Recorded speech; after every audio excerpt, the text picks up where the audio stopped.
He is on the line. Let's go to my friend Senator Rand. How are you? Good. Good morning, Eric. I've been having to lecture these. Have you noticed that the Democrats, like Obama the other day, they're just rewriting history, conveniently forgetting about that whole economic explosion in the 80s when we deregulated?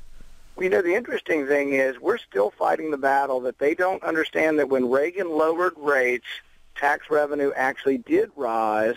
The debts went up because spending continued to rise more rapidly. But really, when you reduce rates, you can have increased tax revenue. Amazing how that works, that they just don't want to get into it. Okay, I want to ask you about your dad's presidential campaign. It is looking like this man just might win Iowa. Well, you know what's amazing about it is that people have been looking for a conservative champion, someone who has consistently been against big government. There really is only one choice in there. And I wrote something this morning for the Des Moines Register, and then I talked about that the Tea Party started, a lot of us got involved because we were unhappy with Republicans who voted for bank bailouts. And the problem is that Newt Gingrich is now rising, but he was a supporter of the bank bailouts. So I think those in the Tea Party just need to know what they're getting if they believe he's going to be a conservative champion, that he was a big supporter of the bank bailouts and a supporter of the individual mandate, which is basically the linchpin of Obamacare. Well, you know, it's fascinating to me to see your dad's ad campaign in Iowa. He's now being joined indirectly and by no coordination by any means, but Romney Super PAC. They're both out there now attacking Gingrich. And what I find fascinating, Rand, about this is they're focusing on his record and the things he's advocated in the past decade, particularly after he's been out of office. As opposed to personality, background. There's a lot of stuff you go after. I'm just kind of impressed that they're focusing on record, particularly your dad, really focusing on record. Well, I think it's a good thing to do because people tend to forget. They in general, they see people, but they tend to forget exactly what they were for. For example, you know, the gun control, Brady bill and the Lautenberg gun control bill, both were supported by Gingrich, and people need to be reminded of that.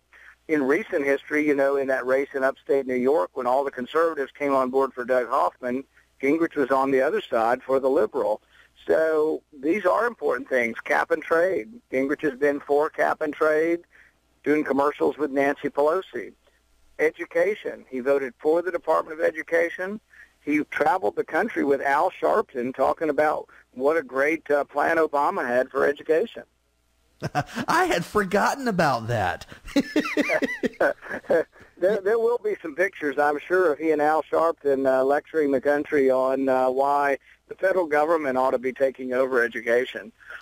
Wow. Yeah, okay, you know, that raises just a wild card issue here for me. This whole idea of the federal government running education, you are up in D.C. now, plenty being in the Senate. It seems to me that Washington, D.C., which is still largely a federal entity, that they are a textbook example of why the Fed should lay off education.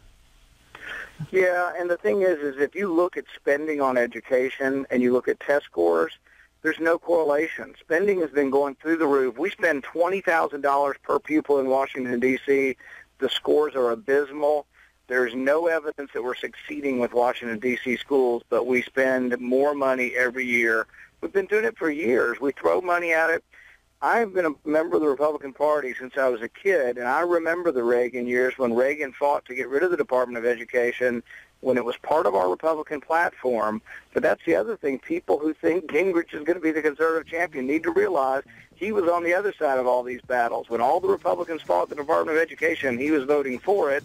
When many conservative Republicans opposed No Child Left Behind, he was supporting it. So really, if we're still looking for a conservative champion, we need to keep looking around. We need to put all of these candidates through the ringer.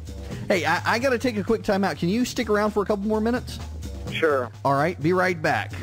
Fantastic guy, real leader up there in Washington now for conservatives. We'll finish up when we come back. This is WSB meteorologist Kirk. Keep listening to Eric Erickson on WSB. He has incredible sources, inside information, and smart analysis. If you're just joining us, we've got Senator Rand Paul on the line. We've been talking about Newt Gingrich and his record in history and education. And we've only got a couple minutes left. I really do appreciate you taking the time to call. I wanted to know if you're headed out to Iowa to campaign for your dad. I will. I'm going to be out there some right after the new year. And, you know, the way caucus night works is the busier caucuses, different candidates and family members and surrogate speakers will come and talk to the caucuses on election night. And the way I understand it is people actually are influenced by what goes on election night. Sometimes I think they vote and take a second vote, and that people will change their mind on a second vote. They may have a first or a second candidate, depending on how it goes. I also think all the delegates don't go to one candidate. So you can win Iowa, but you also can get delegates if you don't win. But I think we have a great chance of winning. And I think there's been everybody really, really wanting to find someone who is the conservative. And I think they just need to look at the records. I think there's probably never been a person who voted for more limited government than Ron Paul.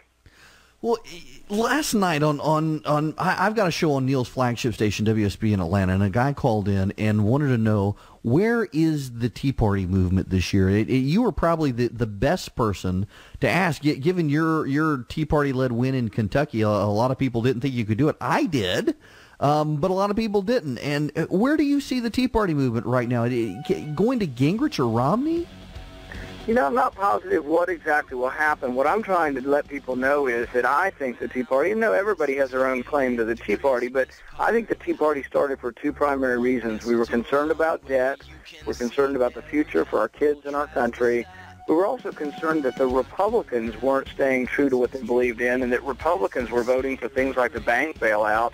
That's why I think it's important to know how does the nominee or how does the candidate you're thinking about supporting, did they support bank bailouts? Were they one of the Republicans that went along with these things, or were they one of the Republicans that said, no, we can't keep piling this debt on for our next generation? And that is a very narrow list. We got a hard time out. I appreciate you calling in. Good luck out there with your dad and in what you're doing in Washington.